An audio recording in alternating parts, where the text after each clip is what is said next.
Greetings, my dear viewers. It is I, Drayhon, and welcome back to the channel. Today we are finally going to be covering the Domains of Delight, the different territories within the Feywild. Now, before we actually dive into the main portion of this video, I thought I would give a quick synopsis of what the Feywild is. There are other channels who have already gone over what the Feywild is, so I just wanted to go over this real quickly. The Feywild is pretty much a mirror of the material plane. Think, Wizard of Oz. You were there, and you were there. Every single one of you was there. It mirrors the material plane, much in the same way as the Shadowfell does, but with a twist. You see, the sky is in an everlasting twilight. Not only that, but it twists different parts of the landscape in fantastical ways. One of the examples it gives in the Dungeon Master's Guide is that a volcano on the material plane may be a mountain topped with crystals the size of skyscrapers that glow with an eternal flame. Now, how do you get to the Feywild? Well, there are sort of areas in the material plane that overlap the Feywild, where they are nearly identical to each other. These thin areas are called Fey crossings, and they are how you accidentally or purposefully get from the material plane to the Feywild and vice versa.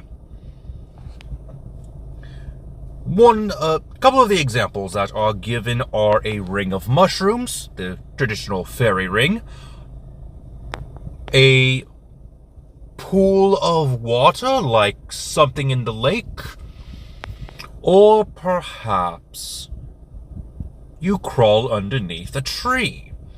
These Fey crossings are very similar to how you enter the fantastical worlds of Alice in Wonderland, Narnia, and even Winnie the Pooh. If you watched the Christopher Robin movie, it somewhat explains that the way that Christopher Robin got to the 100 Acre Woods was through some sort of tree. And that's actually how Pooh and friends get from the 100 Acre Woods to our world, is a hole that from one of their trees into the real world. Or as it now becomes a hole in a brick wall, I guess. I didn't actually get to watch that movie, I just remember the trailers. Anywho, the Domains of Delight differ from the Domains of Dread greatly. The Domains of Dread are prisons for its dark lords. This is the exact opposite of how the Feywild treats the Domains of Delight and its Archfey. The various territories of the Archfey are known as Domains of Delight, and an Archfey's power determines how big their domain is. As their power waxes and wanes, so too does the boundaries of their domain. Now, typically, this could cause two domains to overlap their boundaries, or even push up against the boundaries. When this happens, the two Archfey will get in a land dispute. This doesn't last too long, and they end up coming with an agreement. The Archfey might move their boundary a little bit, or they just might deal with it. Maybe put up a fence or something. It's really not that big of a deal. They are just not happy for a short period of time. But the Archfey deals with their domain and its denizens, pretty much.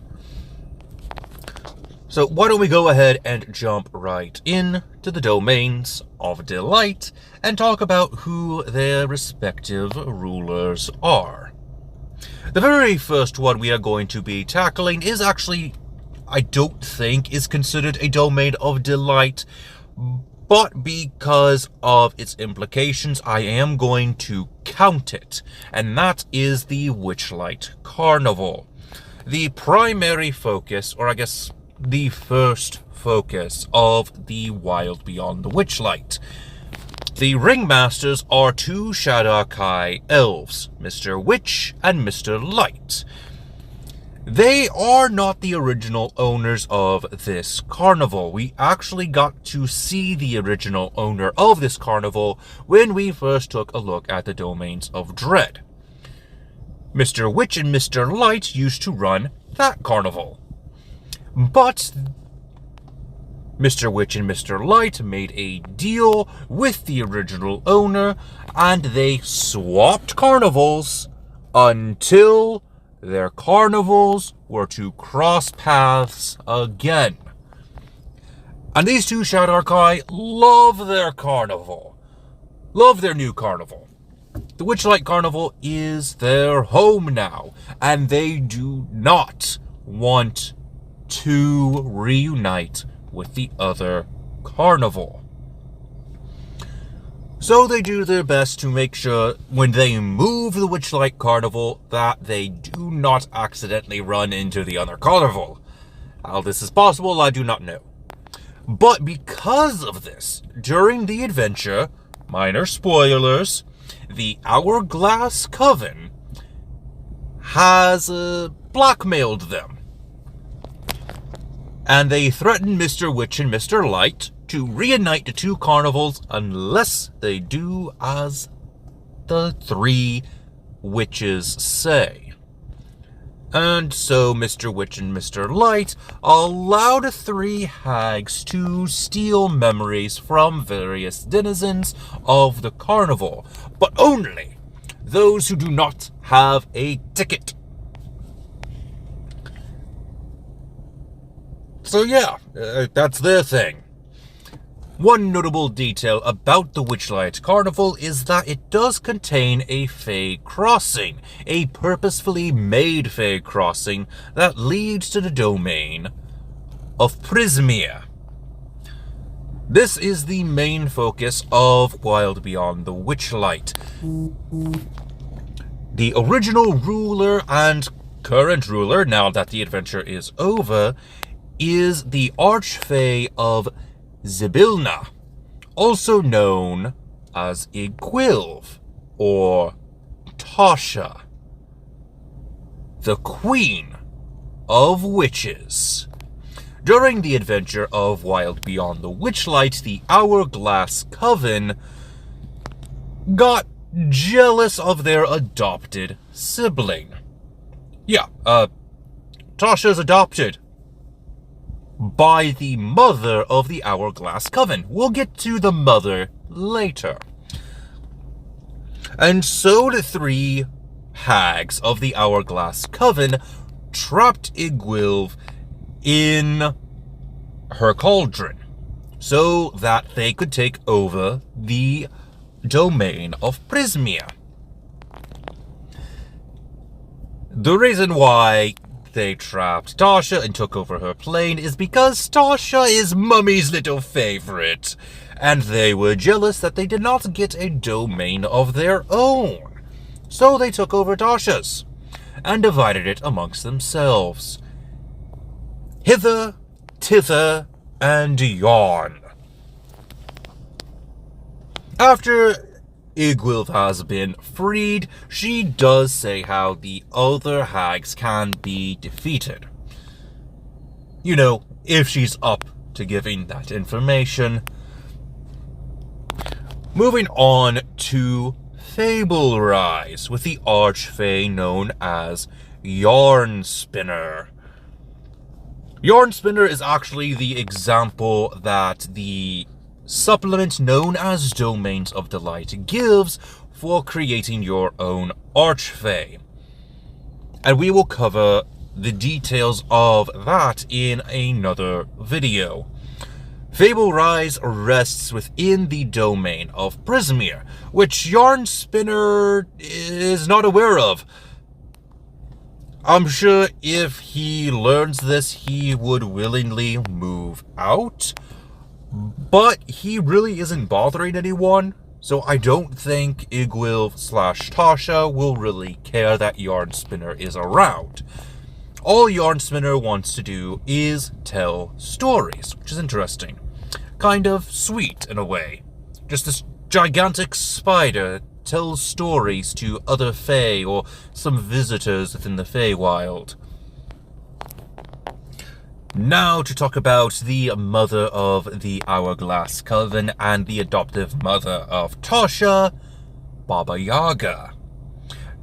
I originally was not going to be having Baba Yaga in this video, but according to the Domains of Delight, she actually does have a Domain of Delight.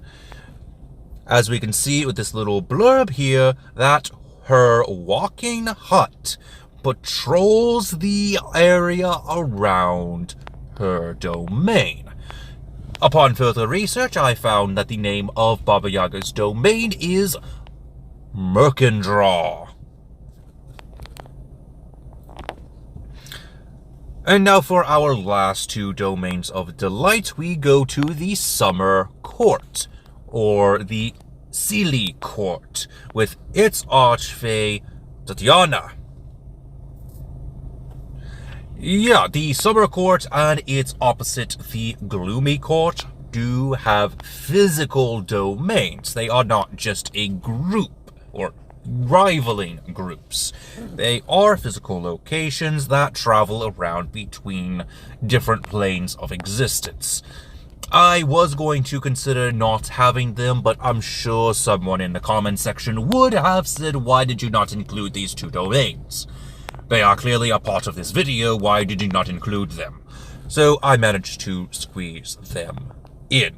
We don't have any stat blocks for Tatiana or her sister, who rules the Glooming Court, the Queen of Air and Darkness.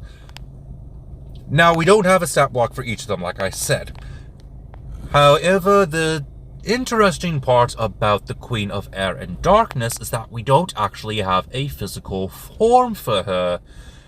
But according to her wiki page, if you were to use the scrying spell on the Queen of Air and Darkness, you would indeed be able to see her true form. Some sort of pale, slender fae. I don't remember the exact details of her description, but it was definitely an interesting tidbit to have in there. Definitely explains why we don't have any pictures of her. But anyway, that is the end of this video. Which Domain of Delight do you like? And which one of the Archfey do you favor? Let me know in the comment section below. And also let me know what fictional world of Fae would classify as a Domain of Delight, and who do you think the Archfey would be? I'm very curious to hear your thoughts. But until next time, this has been Drayhan, and I am offline.